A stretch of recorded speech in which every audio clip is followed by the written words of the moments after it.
Mental fitness is about the resilience that is necessary to understand how to choose a positive frame of mind versus a negative one. In our minds, we have both positive and negative thinking happening all the time. When we start to really build our own strength, and start to listen not to the negative self-talk that is constantly in our minds, but build our own mental resilience so that we can really focus and tune in to that positivity that's always there inside of us, but much softer. And we hear it at 1/3 the volume. The lie of entrepreneurism, and I bought this lie, so I'm speaking from my own authentic experiences here. The lie of entrepreneurism is rise and grind, right? That is the absolute lie of basically just keep going and grind it out just like every single day. But at the same time, what's happening in most entrepreneurial businesses is like you have to know everything. And that's a Yes. lie. It's an Welcome back to our show, Empower Your Life. I'm your host, Cindy Marie. Our next guest is the Chief Coaching Officer for Positive Intelligence. Together with the CEO, Shirzad Shamain, they have supported more than 55,000 coaches globally to become mentally fit through the coaching grant program. And on top of that, he's also responsible for creating and rolling out the Sage Business Development Program. Our next guest is super, passionate about supporting coaches, eradicating scarcity, and also, all of this into their tapping into their infinite abundance to elevate their coaching business. Not only that, he's here to help us achieve those deep desired outcomes. That is why in this episode, we're diving into elevating your life and business through mental fitness with our next guest, Bill Carmody. Bill, thank you so much for being here. Thank you, Cindy Marie. I appreciate you having me on your show. Thank you so much. Thank you. So, Bill, I always love to start a conversation with our guest, sharing the story of their journey. So what's your story? Could you share with us your story? What led you to what you're doing right now? My story is a story from scarcity to abundance. I started my journey. I grew up a very happy child until the age of 12. And at 12 years old, my parents got divorced, and that really rocked my foundation. Both my parents are music teachers, and so I really didn't realize how close to the edge of poverty we were living in, because as a child, it didn't matter to me. But when my parents got divorced, suddenly I realized that we were really so close to the edge, and it just hadn't really occurred to me before. And suddenly, there's only one time that I experienced where my mom just hadn't had time to go to the grocery store, but my brother and I fought out over food scarcity. There was like not enough food in the house. And so he and I were like trying to go for the last thing that we could both eat. And something deep inside of me just clicked on, and I suddenly felt this feeling of fear and scarcity and like, oh, I wasn't being protected. And that just everything shifted in that moment. And from that day on, I lived in a place of scarcity. And what that meant was I needed to take care of myself. I couldn't trust that my parents were going to have my back. In fact, I felt that I had to take care of my mom and my brother. My dad was no longer in the picture.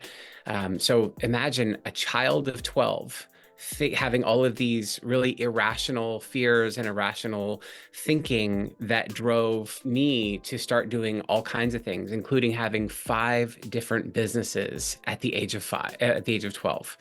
So that was a paper route, door-to-door selling newspaper subscriptions. I started a lawn care business. I had a friend that was jealous of that lawn care business, so I started a separate lawn care business with him. So I had alternating times we would go out and do that work.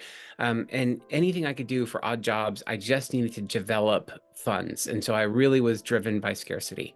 And that drove me to do all kinds of things like build successful businesses. And it got all the way to the point of 2015 when I had accomplished everything I promised my 12-year-old self, that I would be financially free. I had a wife, beautiful children. And all the conditions I put on my happiness were achieved, and I was still miserable. And at Mm. that point, I was ready to take my life because there was like no end to it. And so instead of taking my life, I decided if I was willing to take my life, I was willing to change everything. And so I did a my very first Tony Robbins event, Unleash the Power Within, and it really changed my thinking. And I started my journey of transformation and Mm. continued to do that work. And it took me many years to go from a place of scarcity to a place of abundance. It's only been the last couple of years where I really made that change. But what Mhm. I found is that has been the biggest shift in my life of moving from that place of scarcity, even long after there was no rational reason that I should experience scarcity in my life. I had more than enough on any level you could possibly Mhm. imagine. But at the same time, there I was, feeling that place of scarcity, even though I was surrounded by financial abundance. Oh, I think so many people can relate with that. You know, Mhm. I'm one of those. When I was younger, I mean, we experienced the privilege in life when we were in Indonesia, and then suddenly downgraded when we moved back to Philippines.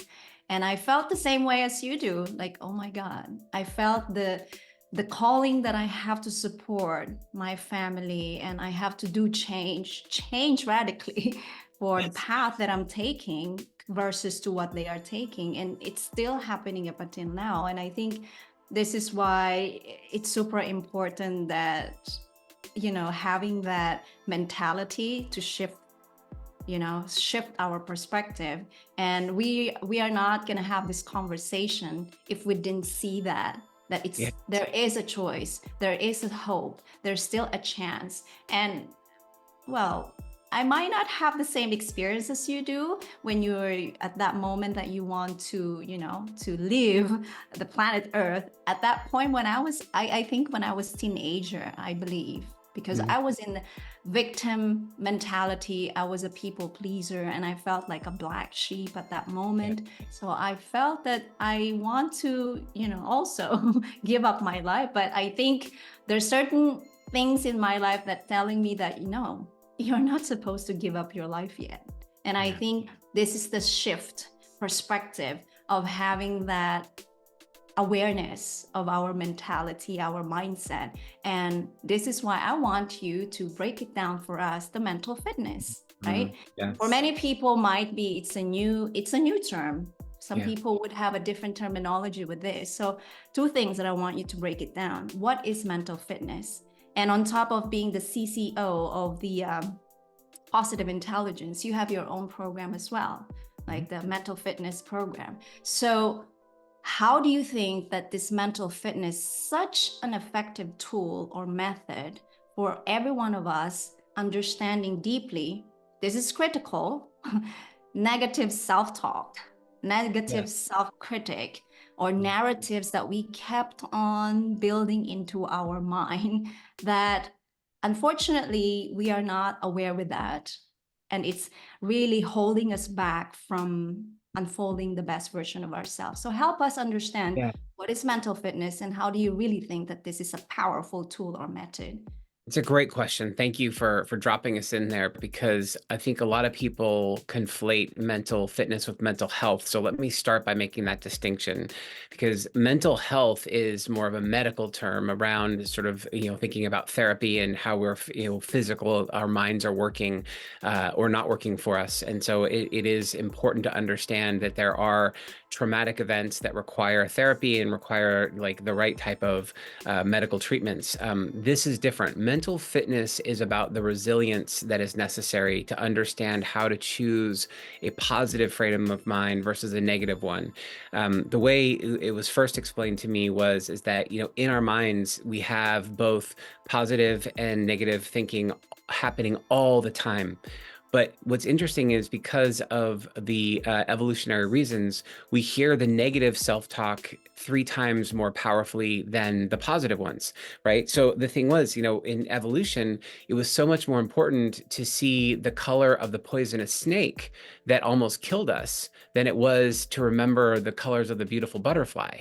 And so Mhm. essentially, we are prone to have fear lock in the things that are concerning to us. So everywhere around us. Now, as we've evolved, suddenly a subject line in an email activates that same fear as if a Yeah. poisonous snake was in front of us. It's not Mhm. real, but there it is, right? So our amygdala acts in this way that sort of has us activate our fight, flight, or freeze response, and so we go through life with this constant,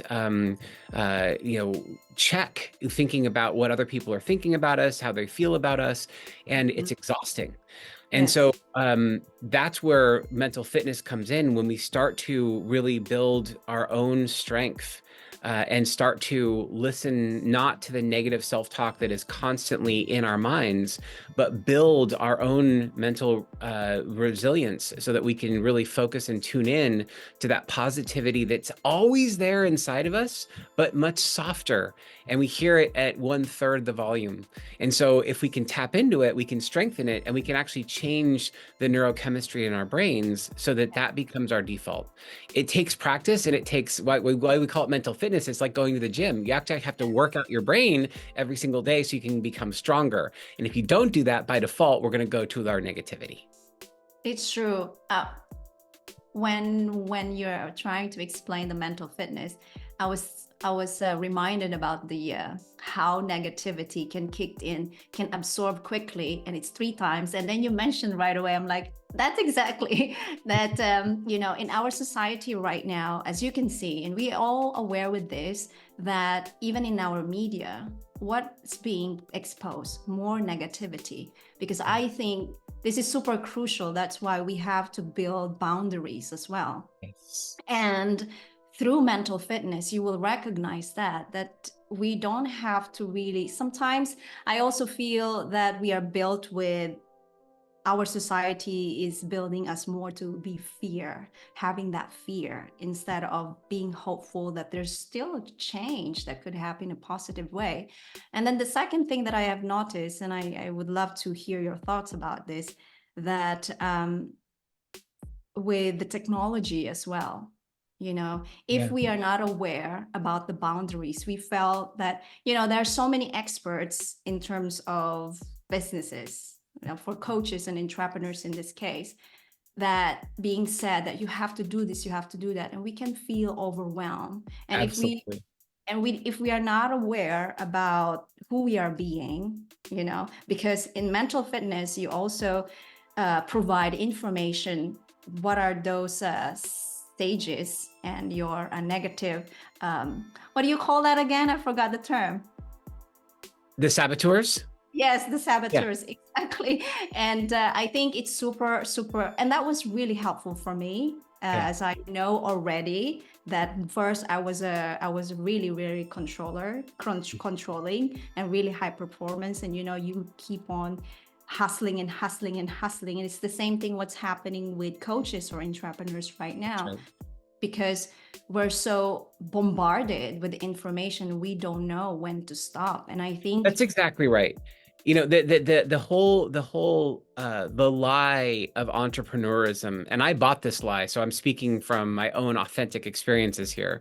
The lie of entrepreneurism is rise and grind, right? That is the absolute lie of basically just keep going and grind it out, just like every single day. It doesn't matter how hard it is, just keep going, keep pushing through, keep pushing through, keep pushing through, and that there is no end to it, and it's exhausting. And that's how you know it's working, is that when you're fully depleted and exhausted, you're doing your best, and that's when you know that it's working.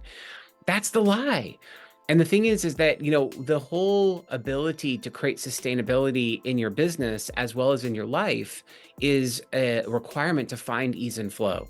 Mhm. Sage, ease, and flow is being able to do things that allow you to go outside your comfort zone, but still do it in a place of ease and flow. And that finding that happy medium of, hey, I found my edge of my comfort zone and I'm pushing beyond it, but I'm still doing it from a place of ease. And that's the paradox of how can I also be in ease and flow while still getting outside of my comfort zone. And so we work on that. But at the same time, what's happening in most entrepreneurial businesses is like you have to know everything, and that's a Yeah. lie. It's an absolute lie. I've really like in another book that I'm really very happy with, and I keep coming back to is Essentialism.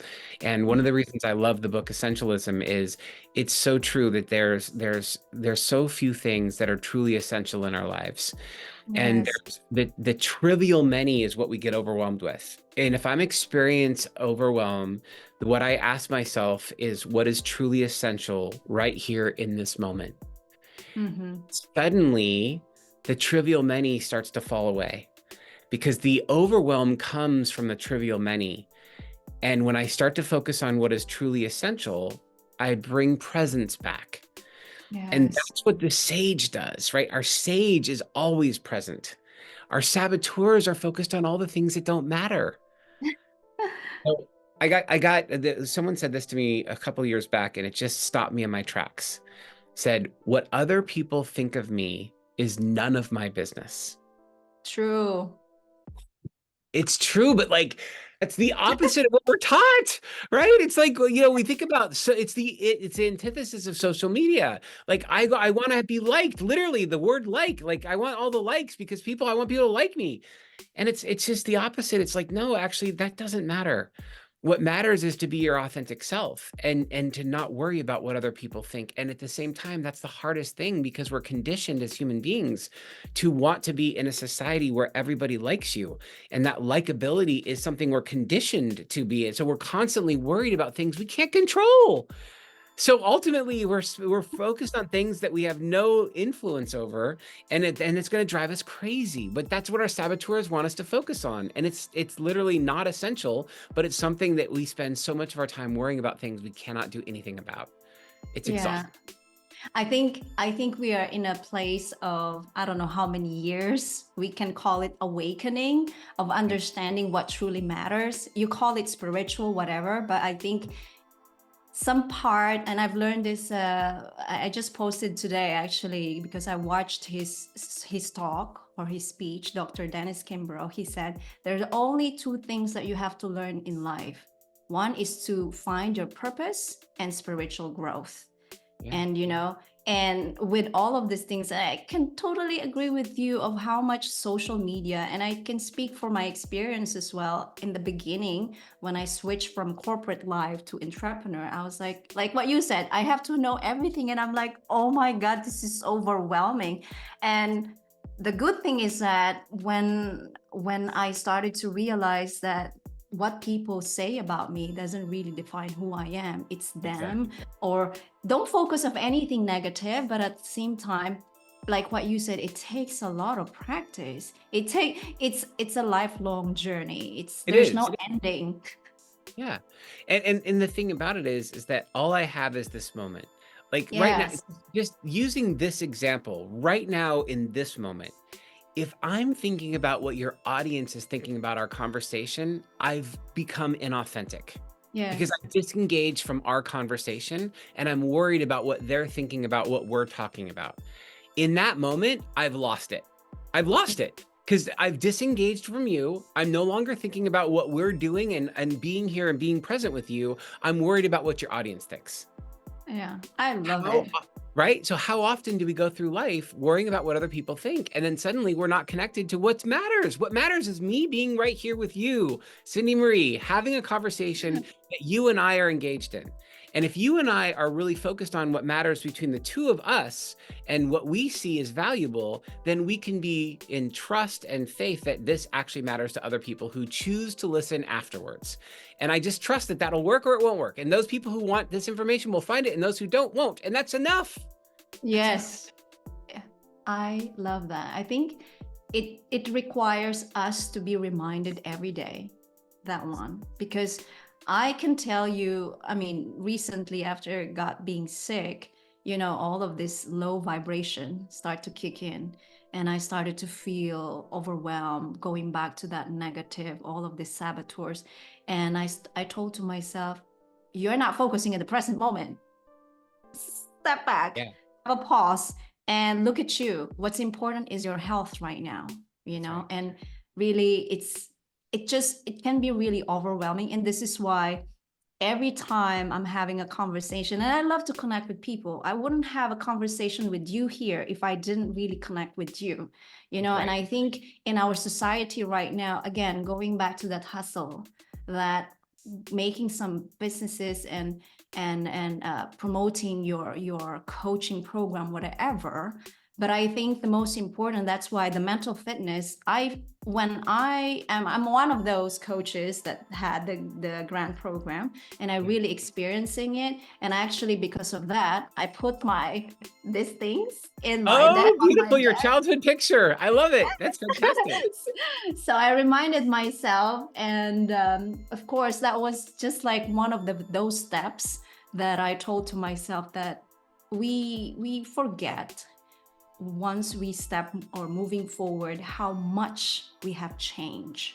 And I think this is what I've learned in my coaching and from the grant program as well, that reminding yourself every day to find the gratitude, 3 to 5 simple things that you can remind yourself how much. And that's what mental fitness has really taught me on top of many things. And that's why, as part of my journey in this podcast, is really to support those kind of programs or people like you to bring more awareness of what you guys with Shirsha do, because it's truly powerful. And we talk about a little bit the promoting our products and services. So I want to jump in a little bit, because I think it's very important as well to discuss in terms of coaches and entrepreneurs, marketing. And you're good at this. Yeah, let me you've mentioned this a couple of times. Let me just make sure we plant it here, because it's a good sort of transition point too, which is you've talked about the grant program. So for any coaches who are listening right now, I think this is an important point. What we did, and so this is both helping entrepreneurs see the vision for what we did and how we accomplished it, but also giving coaches an opportunity to participate if they haven't already, which is when I met with Shirzad had written a New York Times bestselling book called Positive Intelligence, and that was in 2012. And when I met with him, I said, you need to be able to bring this to coaches. And he said, I agree. He said, I want you to help me with this. And I said, no, hold on. I've got the perfect coaching business. At the time, I had launched my coaching business. I had interviewed $1 million coaches. So I had already had conversations with Tony Robbins, with Rich Litvin, with Kendra Summerhawk, Peter Cook. Like, these are 7-figure coaches. And I asked them all the same exact question, which was, what do you do that other coaches who struggle to make $50,000 a year don't do? Like, what is it that you do differently? And they gave me their entire playbook, and I put it together in the Millionaire Coaches Marketing Playbook, and I was following it to the T. And so my first year of coaching, I made $350,000. The second year of coaching, I made $850,000. And I don't say that to brag. I say that because it was so clear to me. You don't have to struggle as a coach. You just have to know what to do and just execute it. And this is the essential few versus the trivial many. So when I came to Shirzad, I said, you need to bring mental fitness to coaches. He said, I agree, and I want you to help me. And I said, no. I have exactly the life I've designed. I don't need to do it. So I share this with you because he said, yes, but at the end of your life, looking back, what is it you wish to have accomplished? And I said, what I really want to do is I really want to help coaches to actually eradicate their scarcity and tap into their infinite abundance. He goes, that's a beautiful vision. He said, now, doing what you're doing now, how many coaches do you think you can help? And I said, a couple hundred. He goes, I think you're right. A couple hundred sounds like a very reasonable number doing what you're doing today. Now, if you were to come and join me as you doing this positive intelligence work and doing it with my technology platform, now how many coaches could you help? And it was one of those moments where it went clunk, like, oh. And I said, all of them. And he's like, see? So that's why I want you to help me, because I agree with you. We could absolutely affect and impact every coach who wants to be supported in this way. And I said, oh God, all right, fine. So that was it. So I said, all right, great. So in 2019, I signed up and I said, let's do this. And what I told him, I said, this is the thing. If we're going to do this, we have to show coaches what this program is, because no one's going to come voluntarily and say, I want to learn how to do mental fitness. That's just not a thing.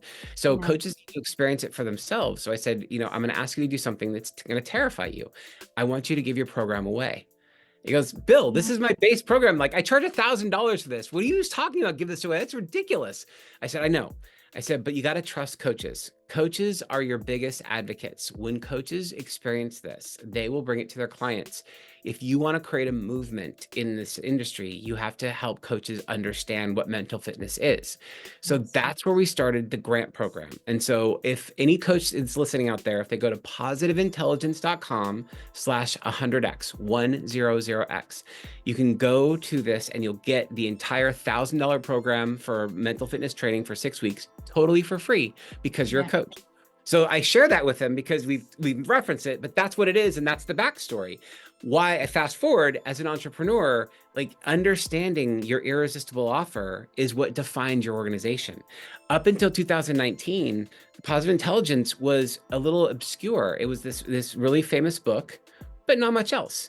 Fast forward, within just 3 years of launching Positive Intelligence in this way with this coaching grant, we had over 55,000 coaches go through this coaching grant. And we were named the 567th fastest growing private company, according to Inc. magazine. So did it work? It totally worked, right? Yeah. So for the entrepreneurs listening, like, this was the strategy. This is how we do it. For coaches, if you haven't done it, you should do it, because this is very effective. It'll support your coaching.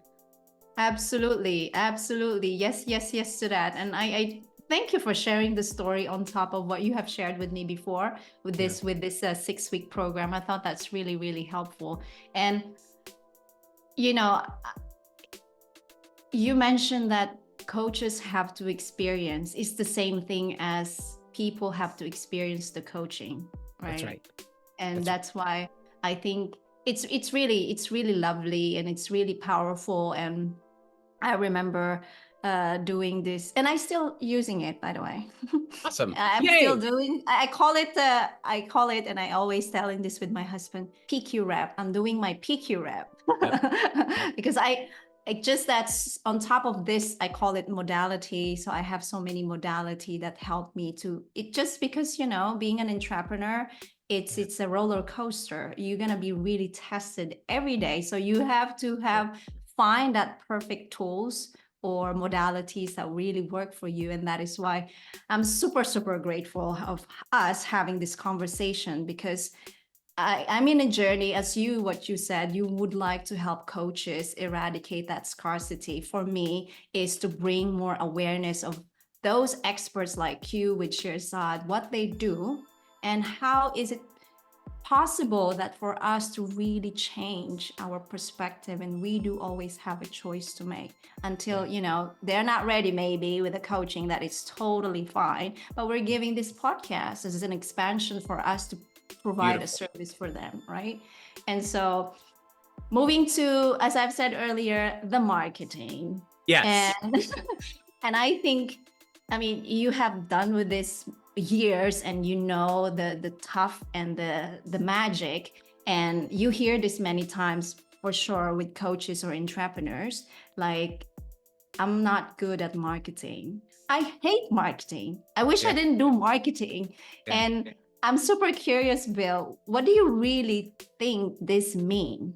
And what are your practical tips or suggestions for people listening and watching right now to really have that mindset to shift and really give the marketing a go for promoting their products and services that really will help to lead an abundant life? I'm gonna say what they mean when they say I hate marketing. Okay. Because what they're really saying, they're not saying I hate marketing. They're saying I hate being inauthentic. I hate selling, and I hate trying to get someone to do something they don't want to do. That's what they're really saying. And if they understood what marketing really was, they wouldn't feel the way that they feel. Okay. True marketing isn't any of those things. Masterful marketing, and I know because I spent my career in marketing before I became a coach. Masterful marketing is never doing any of those three things. I've never sold anything to anybody. I've enrolled people by aligning what they actually already wanted, because nobody wants to be sold, but everyone enjoys buying. Yes. So when you are ready to make a purchase decision, you want to know the information when you want to know it. So think about this, if you think about it, people have come up with great technology to screen unwanted phone calls, to throw away spam and unwanted emails. Like the majority of any outbound related unwanted content is going straight to the trash. So that's ineffective marketing. It's not even marketing. It's just spam. It's spam and no one wants it. So guess what? It doesn't work. Great. Awesome. Because it's not marketing. What is marketing? Marketing is authenticity. Marketing is problem solving. Marketing is the 4 pillars, and this works for coaches just as much as it does for any entrepreneur.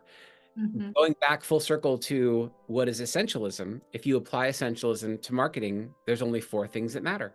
Only 4. And if you focus on these 4 things, you will be massively successful. Number 1, your focus niche, which is your who. Who is it that you're focused on?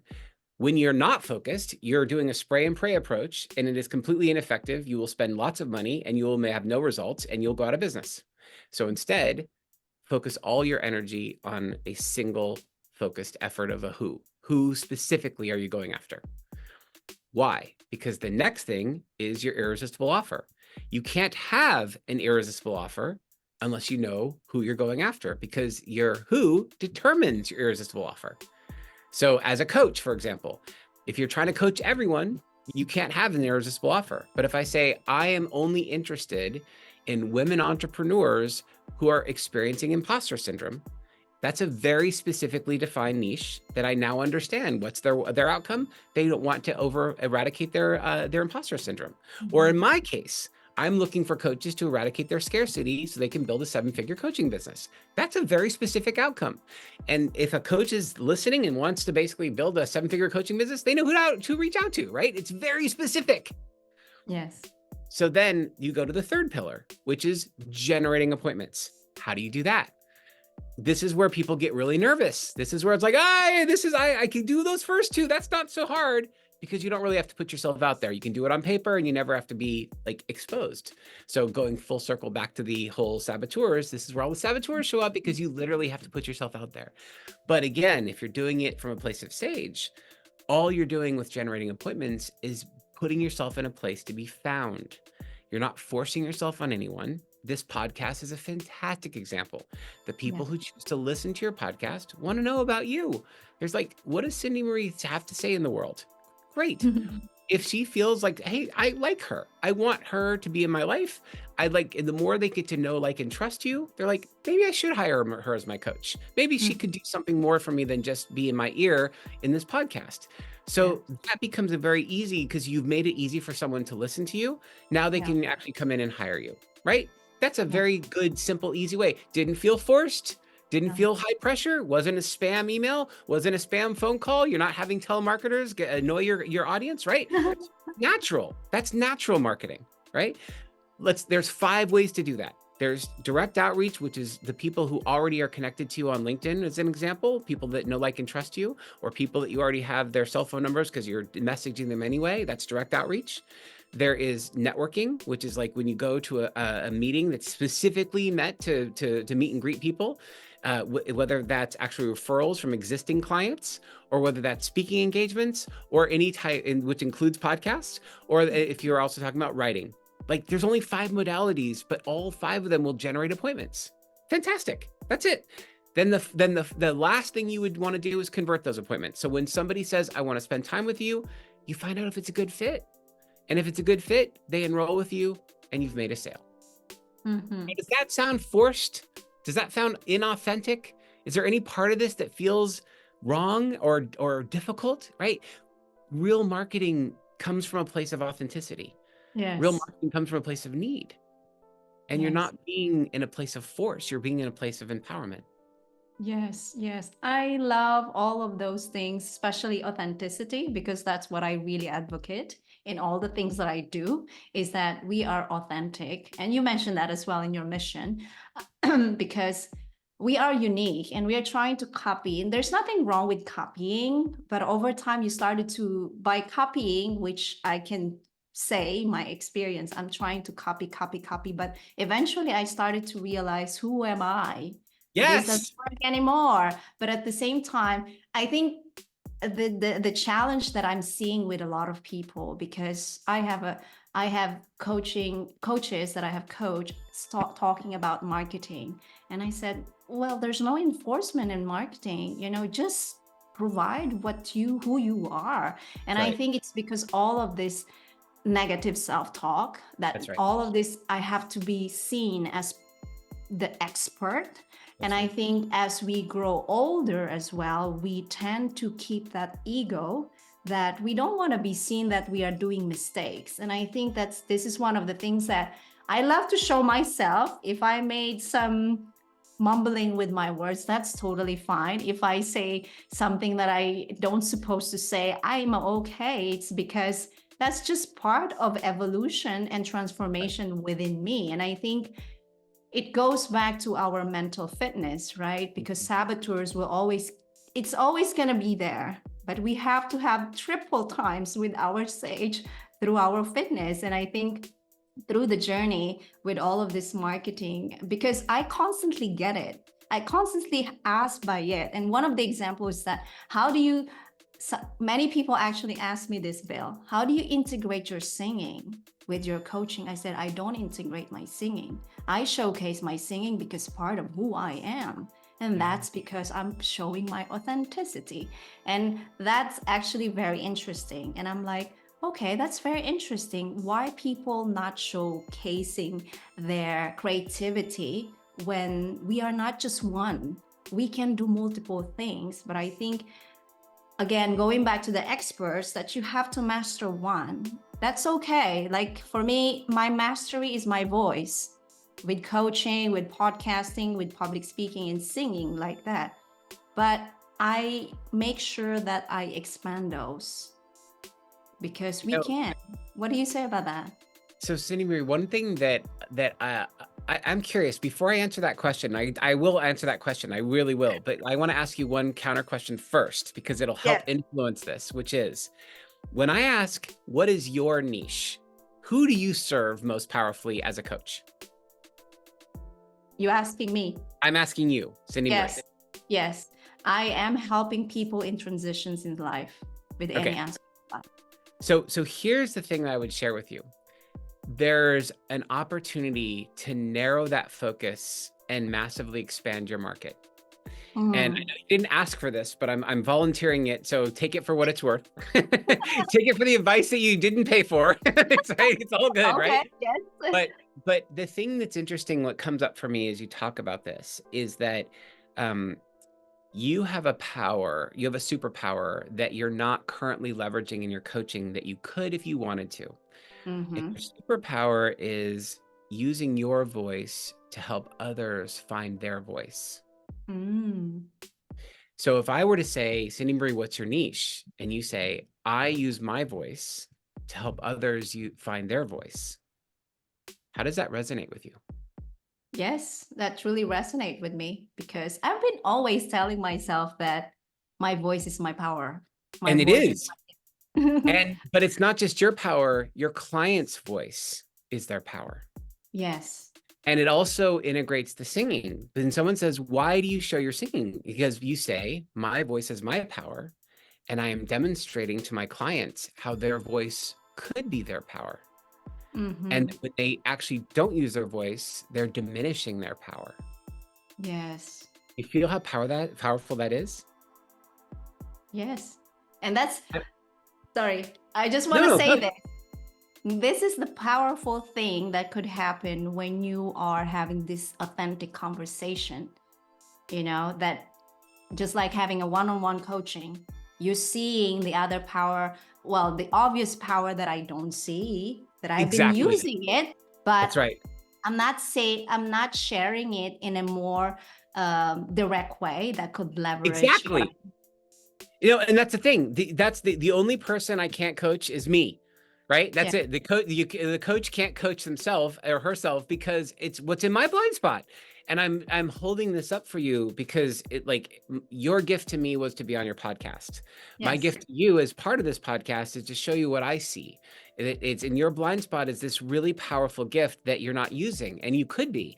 And in that process, what happens is when you teach your clients to use their voice, they become so much more powerful. And what you're doing is you're giving them permission to use their voice by demonstrating how you use yours. You use yours in your singing, you use yours in your podcast. And what's happening is you're not afraid. And No. that's what people see. They see the courageous you, right? And so when they say, well, Cindy Marie is courageous because she sings, she has a podcast, she uses her voice, and look at the power that she wields by using her voice. That could be me. And that you give permission, your clients give your clients permission to model what you're doing in their own way. And as they use their voice, the world gets better. Oh, love it. Thank you, thank you, thank you for that.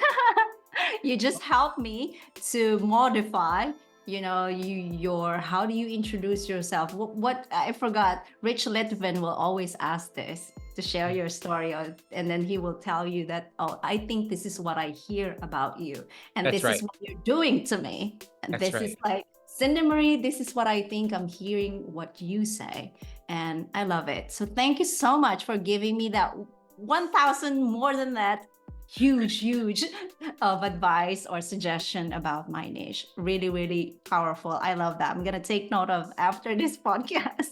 Yeah, do it because I think it's one of the most powerful things you can do for your clients is to Yes. really help them find their power, and the voice is one of those places where that really comes in because it's their message. It's how we resonate in the world. Like when we choose to use our individual voices, we are connecting with our highest power, right? It's our ability to actually make change in the world, and it's when we diminish ourselves, when we don't use our voice, when we stay silent. Right? The old quote, it's like the only way that evil exists in the world is for good people to say nothing. Yeah. So, Beautiful. Well, if you ever visit my profile, maybe a couple of weeks or I don't know, yeah. and there's a change, it's Yeah, because there of it you. is. I want to remind you Yay. it's because of you. Um, I just want to highlight this again and again, and I never thought about that.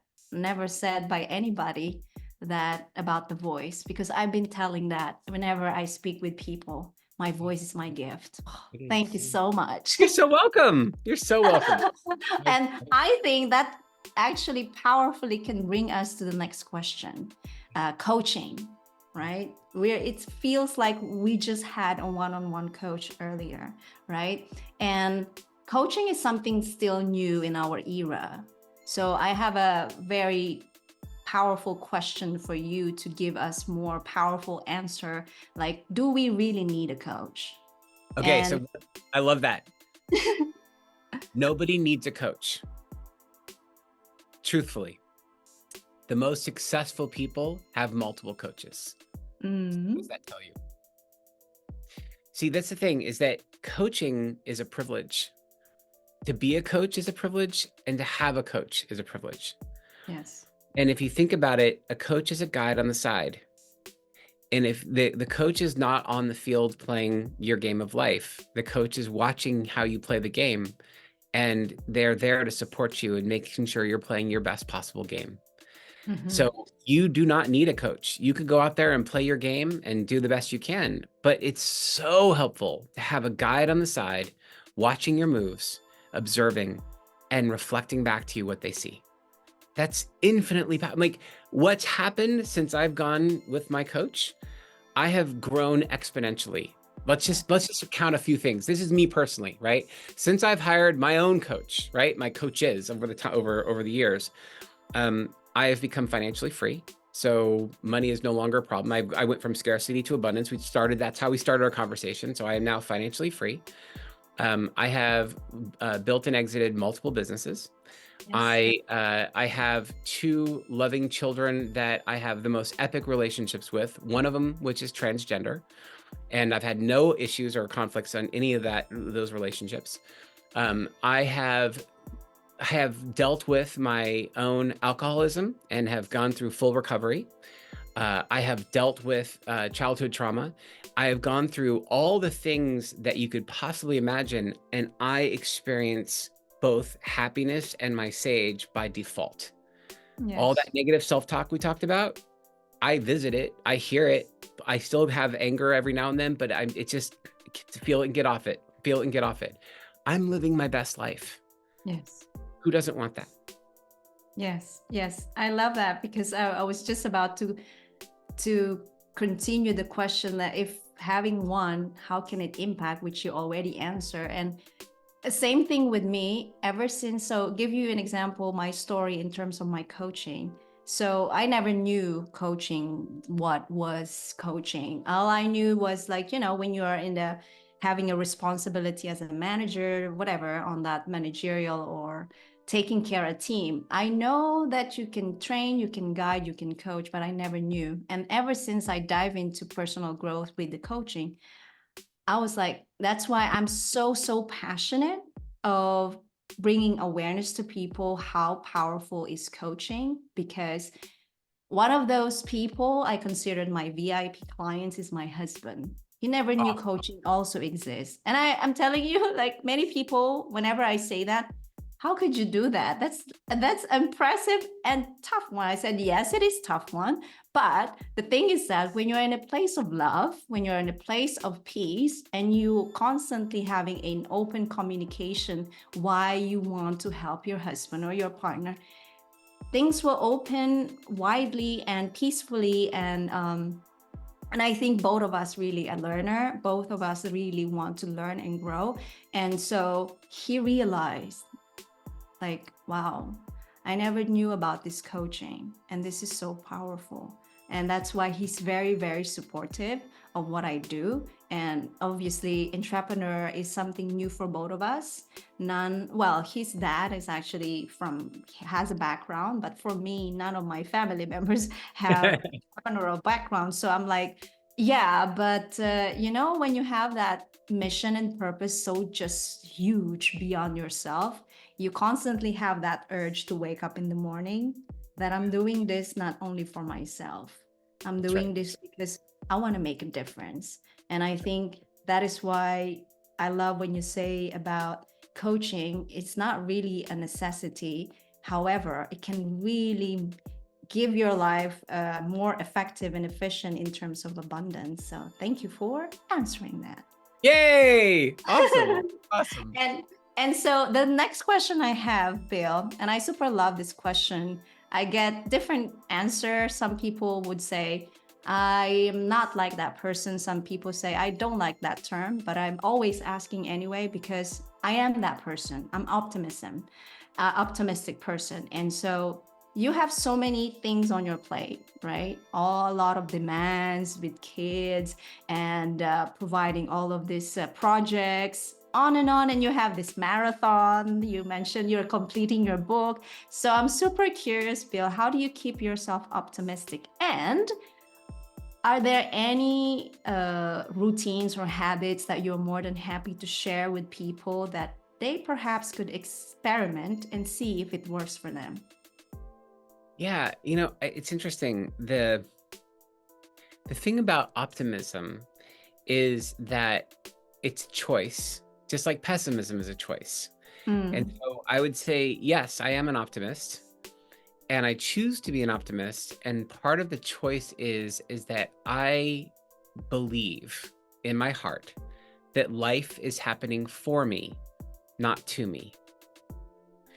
And if I believe life is happening for me, I have a choice of abundance or overwhelm. Both are available to me. I can say, oh my God, I'm overwhelmed. Look at all the things that are happening to me. Or I can say, oh my God, my life is so abundant. Look at all the things that are happening for me. Same circumstance, totally different perspective. So in the last 2 months, I've been building my magnum opus, my most important project I've ever worked on in my life. It's called PQ WealthBuilder. I'm helping coaches build the wealth behind their coaching businesses. It is a mastery level program for positive intelligence. it combines all of the work that I've done for my entire career of building businesses, combined with a mastery level work around what Shirzad Shamin has taught me about positive intelligence and mental fitness, all brought together at a pinnacle level for coaches. And over the last, the project was approved to kick off in the end of the last year. So in December, I got the green light. But literally the launch of the enrollments was yesterday. So just literally yesterday. Yeah. And so you can imagine there was a lot of things that had to come together, especially since this was a brand new product that we were launching. And so I've spent the last 2 months working like ridiculous hours, like 14-hour days on average. But here's the thing, it was all a labor of love. It was because it's my magnum opus, because it's my pinnacle. It's like, this is all heart and soul. So there was no negativity, no begrudging. My family knew this was it. This is my big project. This is the thing I'm up to. And so they were giving me love and space and kindness, knowing that this is a temporary blip. I'm not here to be a workaholic. I'm not doing this forever. This is a short-term crunch. My friends know it. They're supporting me in it. It's when you are genuinely in a place of ease and flow, it's okay to have these crunch times, right? This is an unusual period in my life. And yesterday went better than I could have possibly imagined. All of it paid off. All of it paid off. We were hoping for 18 out of 36 enrollments, which would have been 50% enrollment on the first day, it's an aggressive goal. We got 24 enrollments. So we went more than 60% of enrollment on day one. Yeah, amazing. Just absolutely amazing. And that was the whole thing. We were very, very proud of all the results, but it couldn't have happened if I didn't put all of that effort in, along with the rest of the tireless results of my team for the best part of 8 weeks. So yeah, life's happening for me, not to me. I love that. It is the lens, the perspective that we choose. And thank you for a great reminder for that. And that also a great reminder for everyone watching or listening right now, that you might have such a unpleasant emotions or feelings right now, because hearing from Bill, oh yeah, right, you're getting all of these things, but you don't know what I'm going through. And there's just one thing that I always remind people, that yes, he might have experienced that. It's a congratulations, it's a celebration. But just ask yourself how many years he has gone through with all of these things. I think it's always important that we don't compare Bill's success based on today's news. Great reminder. Because success looks like it's overnight, and it never is. It's never is. Yeah. Thank you. Thank you so much for sharing that, and congratulations. I'm super happy for the project. And not only that, you guys very ambitious, but you reach more than that, the 18, it was 24. So I'm really rooting for you and the entire Positive Intelligence, because there's such a great space and piece of art coaching really does in our lives. And as I told to many and to myself, as long as I'm living, I'm going to bring this awareness to people, that when you have a guidance, when you have this kind of tool, your perspective in life is just, you constantly have something to be grateful for. Yes. Right? So Bill, we have been having a lot of great conversations, and for sure, there are so many people watching or listening right now, super curious with multiple programs now that you have, and how can they reach you or find you so that they can find more what you offer, projects, and so on? Yeah, so I would start by telling them the best thing they could do for themselves is go to positiveintelligence.com and do the saboteur assessment, so they can really understand what you and I have been talking about today. I think that would be like 5 minutes of time for massive insights on their own lives. I think that's the best thing I could offer them up. And there's no cost to that. So great, fantastic. And then if they want to know more about me, you can always find me on LinkedIn. I'm just Bill Carmody, Carmody. And my website is billcarmody.com. And those are probably the best ways to reach me. I also wrote a best-selling book, The 3 Rules of Marriage, 3rulesofmarriage.com. That's with my wife when we celebrated our 20th wedding anniversary. And it's how to keep a really epic marriage alive and spicy and fun and in love. Yeah. Oh, wow. Thank you. Thank you so much for sharing that. And for many people who are about to search him in his LinkedIn, he has a very, very amazing profile pic. So I love it. I love it. So anyway, Bill, I super appreciate this conversation that we're having today and really, really thankful for this conversation. And for people out there watching or listening right now, if you find so many of our conversation or topics that we have discussed super helpful, feel free. If not feel free, share it to many people, because we covered so many things, not only for your life, but for business, marketing, and reminders, right? And so thank you so much for watching and listening right now. Until next time, with yours truly, Cindy Marie, here to empower your life. Thank you so much, Bill. Thanks, Cindy Marie. Take care. Thank you. What a powerful conversation with Bill. It's worth repeating to watch or listen to, from mental fitness, marketing, and having a coach to have an abundant life and business. So share with us your insights. Drop your comments below. Don't forget to subscribe, give our podcast a follow, and rate a review so that our show will grow organically. We love to continue serving you in the best way. Until next time, stay optimistic, shift that perspective, keep taking action, believe in yourself, and stay on your game, because you've got what it takes to achieve your dreams and make an impact on this planet. Be unstoppable.